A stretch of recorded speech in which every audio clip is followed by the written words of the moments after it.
Hello everyone, this is Coach Aaron Saft and the Running is Life podcast. Today I want to talk about intervals and their duration. But first, I just want to wish everybody a very Merry Christmas. I am recording this on Christmas Day, and it's been a joyous day. It's been great spending it with my kids. My wife is actually at the hospital delivering someone's baby, which is amazing. But as I record this, I just want to say how grateful I am once again to all of you for listening and being part of this podcast. It truly is my pleasure. How long this podcast will last today, I'm not sure. But I wanted to get this out there because it's an observational note that I'm making that I've been seeing success with my athletes with, and wanted to turn you on to thinking about how long your intervals are. And we're going to talk about two intensities today. So primarily these are two of the biggest phases in marathon training. One of them can be used through any type of training, and it's more of threshold training. The other being peak VO2, or some refer to it as max VO2. On an interesting side note, I'll put a link in the show notes, but Alex Hutchinson in his sweat column just released an article about a study that suggests that our traditional way of measuring max VO2, that is to get on a treadmill and do a expiration, wearing a mask to breathe and see oxygen consumption and heart rate, even lactate testing can be done during this test. But if you're truly testing the max VO2, in other words, what is the maximum amount of oxygen consumption that your body can do at the highest intensity, it's suggested now, due to recent studies, there's been two studies that suggest that the old way of doing it, just in steadily increasing the speed of a treadmill until failure, is potentially not accurate, because we thought it would be limited by the body, and the reality is it's actually limited by the mind. So there is potential that our max VO2 could potentially be higher than thought if we're using the old test that was formulated in 1923. So very interesting. But again, I'll put that link in the show notes. You guys can check out that study if you like, because that kind of will change some potential findings for many people. But anyhow, the peak VO2 intervals, that's what I term them, because we're really not getting to our max VO2. The goal is to increase our max VO2 by doing these high intensity intervals. Traditionally, these intervals are probably, I would say, up to like 95%, 90 to 95% of maximum heart rate. I don't like my athletes going too much harder because of how acidic it makes the blood, how fatigued it makes the body. And obviously if you go 100%, you're not leaving much in the tank, and it was going to require a lot more recovery. So, but peak VO2 intervals, we use those to try to increase our fitness ceiling. That's the purpose of it. We want to be as fit as possible. And so by doing these intervals, we want to make sure that we're as fit as possible to be as best as we can be on race day. And with that, it depends on where you place these in your training.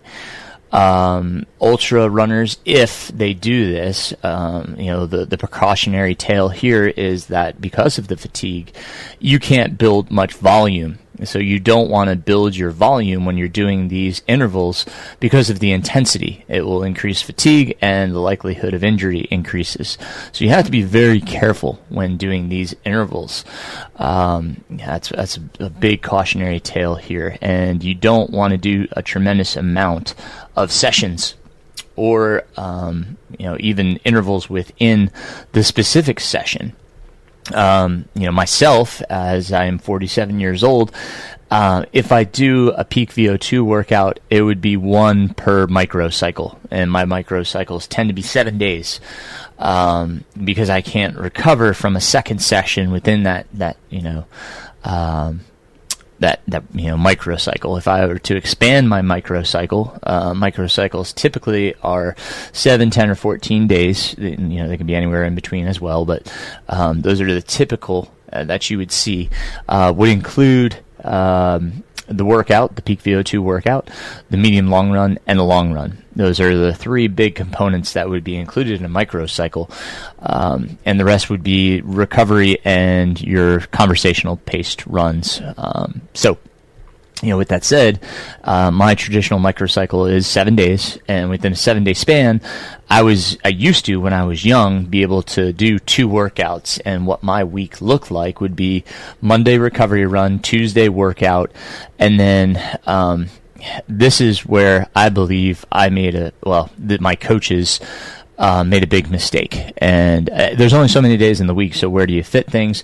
But we typically went from workout Tuesday to medium long run Wednesday. The problem with that is that a medium long run, granted that you're running for an extended amount of time, it creates more fatigue on top of an already fatigued body, which again, it can establish and kind of promote more fatigue and potentially injury. So what I would have preferred, and this is difficult because again you have to balance this, where do you put the medium long run? That's the challenge here. Do you even need it in this cycle? And that's a great question if you're trying to fit in a second workout.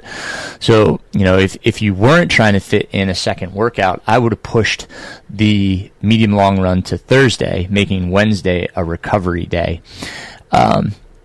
And then, you could have your long run on Saturday or Sunday and get back into your microcycle, your 7-day cycle. When we pushed with 2 intervals, again, basically recovery day Monday, Tuesday workout, it was Wednesday medium long run, Thursday regular run, Friday workout. And then again, based on the college system, we weren't allowed to go 7 days, so we would go long run Saturday, off on Sunday. Which in that case you could make Monday a regular run.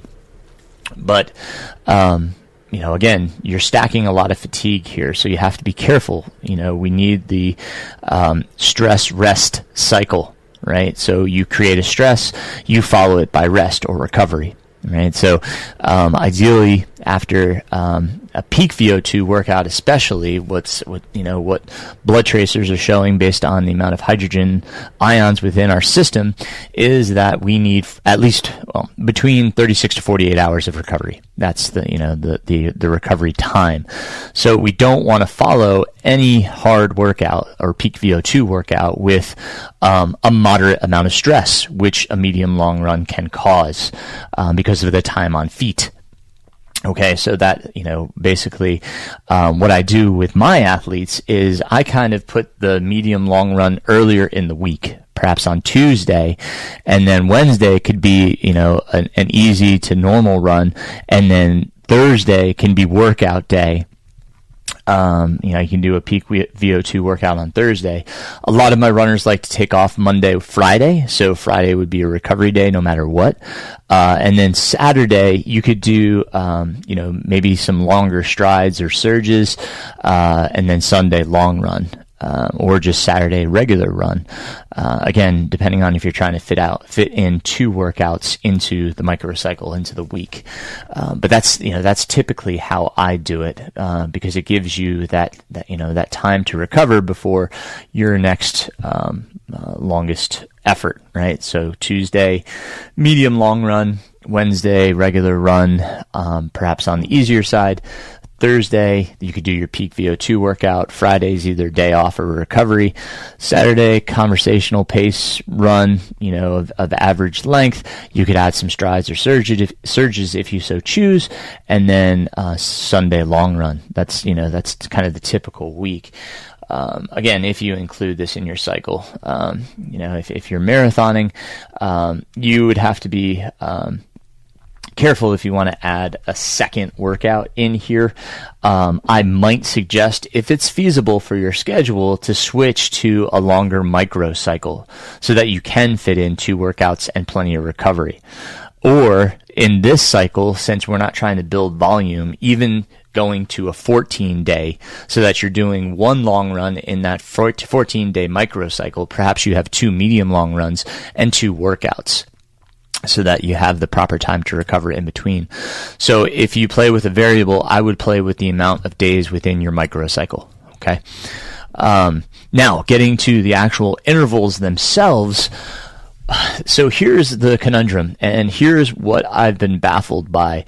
A lot of workouts in this peak VO2 phase of training, they like to include track workouts of distances of maybe 400 meters. You see 400 meter repeats a lot, or 800 meter repeats. Now, what recent studies have suggested, and if you follow along with Coop's Research Essentials, is that 2 minutes is the kind of minimal length for you to get a benefit from doing peak VO2 work, right? So if we're doing a minute, we're not spending much time in that peak VO2 range because our heart rate takes a little while to get up into that range, and then to be able to sustain it is what's giving us the actual work. That's the adaptation, right? That's what we're looking for to gain fitness from, is the spending time in that zone.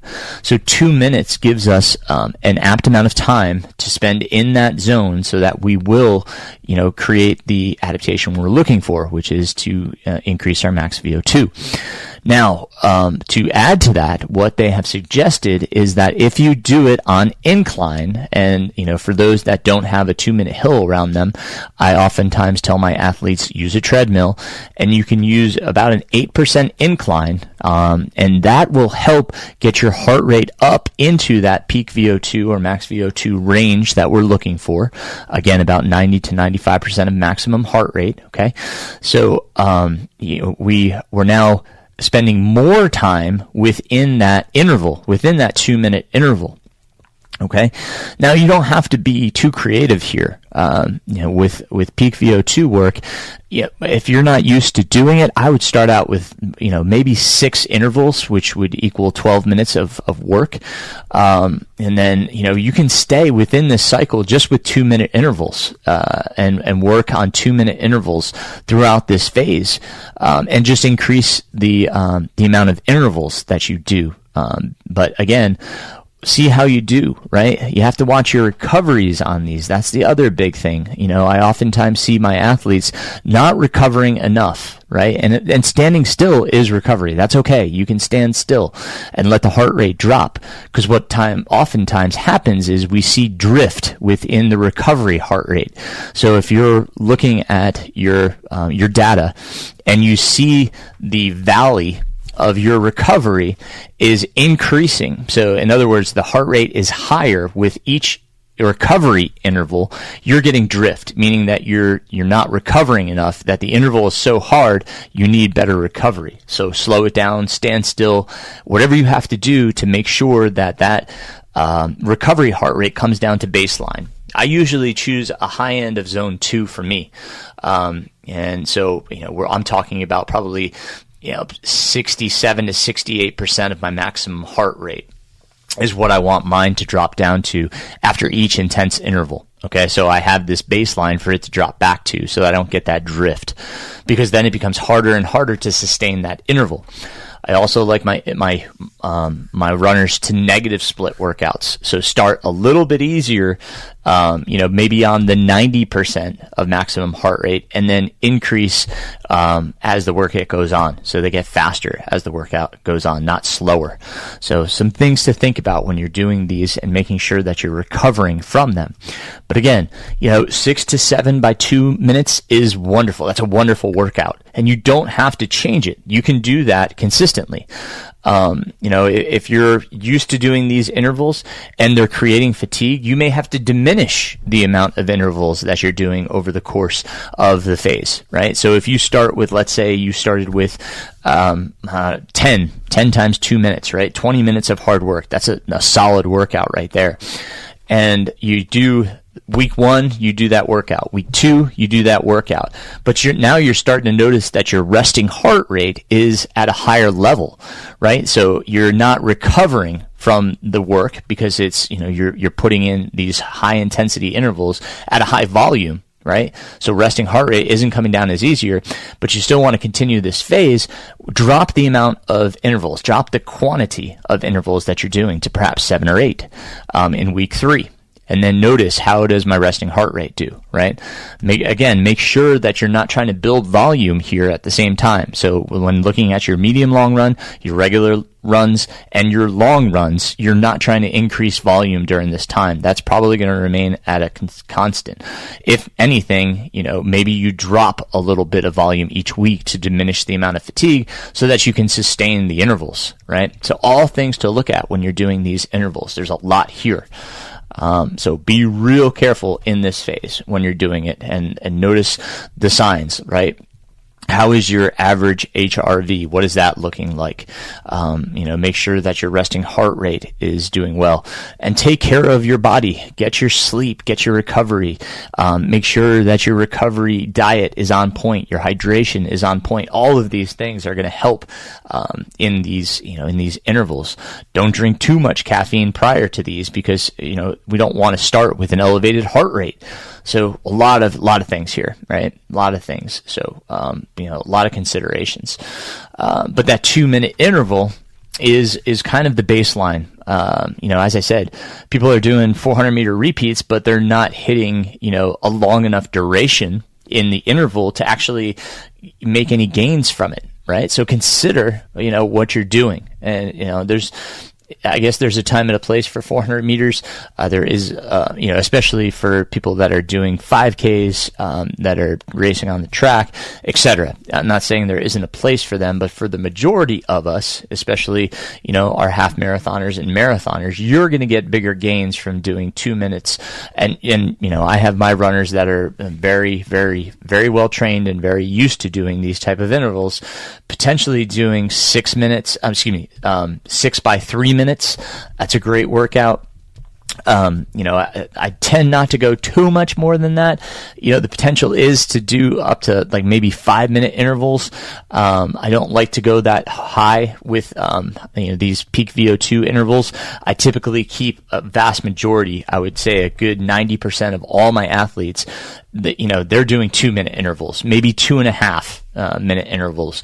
Again, my top end range typically is about 3 minutes, and just a few very select athletes that are, more of like elite runners, they're doing those higher, maybe 4 or 5 minute intervals, but I don't do that very frequently. If anything, it's just once during the cycle, and the rest of them are in that 2 to 3 minute range. Okay. So a lot there. You're probably going to have to listen to that twice. I just dropped a lot. So, but I hope that helps when you're looking at peak VO2 work, what you should be doing and how you should be doing it, and the factors that you consider throughout it. Okay. So if you have questions, feel free as always to reach out about those. But the other system that I want to talk about is your lactate threshold. Okay. Lactate threshold. And this is a difficult one, right? Because, everybody's lactate threshold is different, but what I like to prescribe for my athletes, and this is just my observational, is about 80 to 85% of maximum heart rate. Okay, that's typically where I prescribe and see the biggest benefits from my athletes. But again, when I look at traditional marathon workouts, they're calling for 1,200 meter repeats. They're calling for 1Ks, 1,000 meter repeats for threshold. Now, again, from what I've learned, what I've been reading, you need at least 7 minutes, give or take, to really be in the zone long enough to, again, gain any adaptation that we're looking for to increase our lactate threshold. Now, lactate threshold, what that's going to do for us is it's actually going to make the paces at which we run at a given heart rate faster. Okay, so we're trying to improve on our efficiency and, be faster at our given paces. So that 7 minute, that's kind of the entry level to these intervals. So this does not create as much acidity within the blood. Sure, lactate does accumulate. That's kind of the point here, is we're trying to be more efficient at shuttling the lactate, right? So that the body doesn't produce as much at given heart rates. But what we're seeing is that this time in zone is going to help improve. And so where I start most of my runners at, on the lower end of it, is typically about 4 by 7 minutes. Now, whereas in peak VO2, if you were doing a 2-minute interval, you do 2 minutes recovery, right? So if you run up a hill and you're running out of hill, obviously you have to make it back down to the bottom, right? If you're trying to do these on hills, like I suggested, to get that heart rate up. In lactate threshold, you do not need to be on a hill, right? Like, you have enough time. It's easy enough to get in the zone. These can be done flat. They can be done on a hill. That's, there's nothing wrong with that. But you don't have to. So again, peak VO2 work, you got a 1-to-1 interval to recovery ratio. So 2 minutes at high intensity, 2 minutes at recovery. Here in lactate threshold, we're doing 2-to-1, right? So 7 minutes of the interval, 3.5 minutes for recovery. If it was an 8-minute interval, it would be 4 minutes recovery. So half the interval, right? That's your recovery here. So, we don't have to be fancy with these. But again, what I'm noticing is that most athletes are getting the most bang for their buck out of these workouts. This is where I see the most peak fitness gains. My runners are getting much faster with these. And whereas with peak VO2, we'll call it my mesocycle, so that's kind of like the block, if you will, or the phase of peak VO2. That phase is much shorter. I do maybe 3 weeks with my ultra runners, maybe 4 weeks with my marathoners. Now here in my lactate threshold phase, this mesocycle, I am giving them 5, maybe 6 weeks with threshold. I like to make this cycle a little bit longer because I do see better gains here, and the likelihood of injury is so much less because of the fatigue is not as great. We can recover we can recover a lot quicker from lactate threshold workouts than we can from peak VO2. Here with lactate threshold, it only takes about 24 hours to recover, so we can fit in much more workouts here. Now, that's not to say that I do intervals or lactate threshold intervals twice a week. And I mean, some I would work with them. I just do one workout, because here we can build volume. So I'm trying to increase their volume and work on their lactate threshold. So with that said, I have to balance, again, the stress rest. So, with my ultra runners, I may only do one lactate threshold workout, but the next workout, if I do, I may turn the medium long run into a progression run. Okay, so if I was doing an hour and a half, I may say in week 2 of this mesocycle that I would do, let's say, 4 by 8 minutes, right? That's 32 minutes in lactate threshold. And then I can do 2 days later, because the day after the workout of the 4 by 8, I can do a recovery run, and then they should be pretty well recovered for a progression run. So if and you can do it either in time or in miles. What I may do is say, okay, so you're going to go 30 minutes super easy, maybe zone 2, and then 30 minutes conversational pace in zone 3, up to 78% of maximum heart rate. And then in the last, if I would go 30, 40, 20, 30 minutes, 40 minutes, 20 minutes. And the last 20 would be at lactate threshold, kind of in that 80 to 85% range. That's a great steady pickup, 20 minutes in zone. And then, maybe 2 weeks later, you do 30, 35, 25. Now you're increasing the amount of the tempo at the end of the threshold work. Okay, so that's another way to add duration and time in threshold. And then if I'm feeling like a punk, I may throw in a second set of threshold intervals, right? And so we can do again, Tuesday, Thursday, we can do threshold intervals. And I may do like a longer set on Tuesday and a shorter set on Thursday, right? With a recovery day in between. Or Tuesday, Friday, if the runner can, because then I have a day of recovery on Saturday and a long run on Sunday, and I can still fit in the medium long run if I so choose, right? So you can play with this. You don't have to worry about the micro cycle as much because you recover so much faster from these intervals, them only taking approximately, 24 to 30 hours to recover from. Okay, but it's not to say that that's the solid rule of thumb. Listen to the body. Always listen to the body. Watch the resting heart rate. How is it doing? Like, are you fatigued? Do you need to be doing a second set? Is the body tired? Are you building too much volume too quickly? So again, look for all the telltale signs. Make sure you're not doing too much to over fatigue the system, because what happens is you're not going to gain the adaptations either from peak VO2 or max VO2 if the body remains in a fatigue state. It has to recover. That's where we gain our adaptations. So make sure you are recovering from these.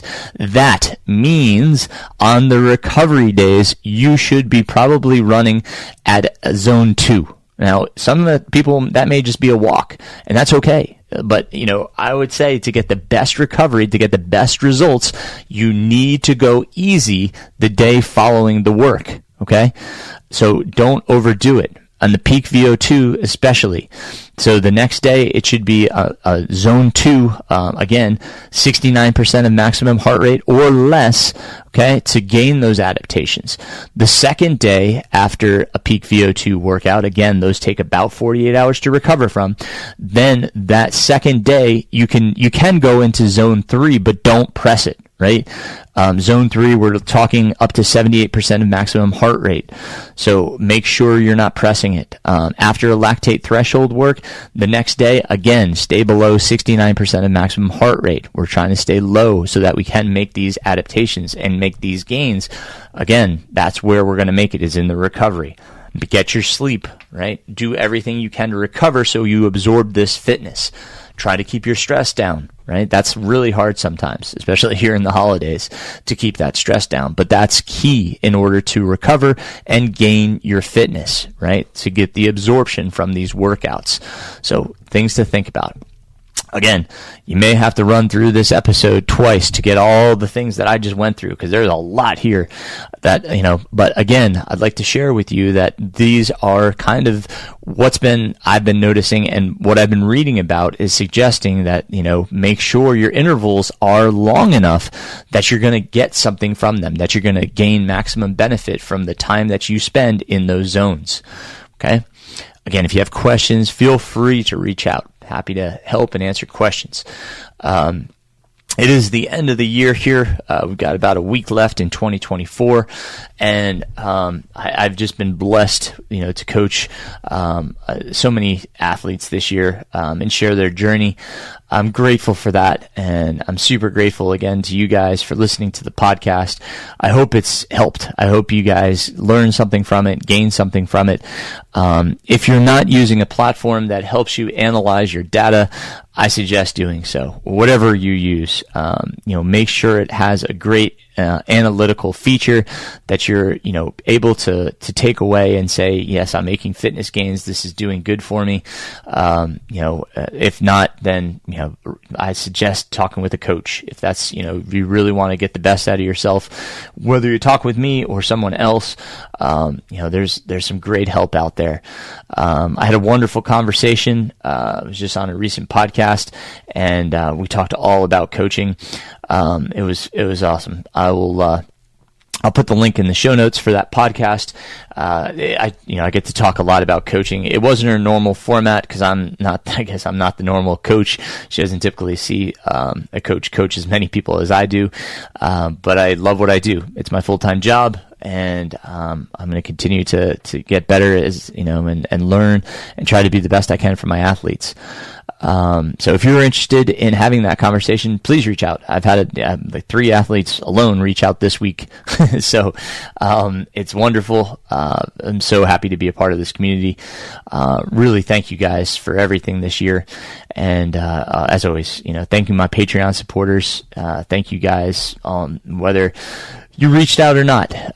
If you share these episodes, you think it's going to be helpful to somebody, that's wonderful. That's all it's about, is just trying to share this information, things that I've learned, and I can help you guys apply and hopefully make your running better. I hope you stay healthy. I hope you reach all your goals in 2025, and I look forward to speaking with you next time, my friends. Until then, keep moving forward. Running is life.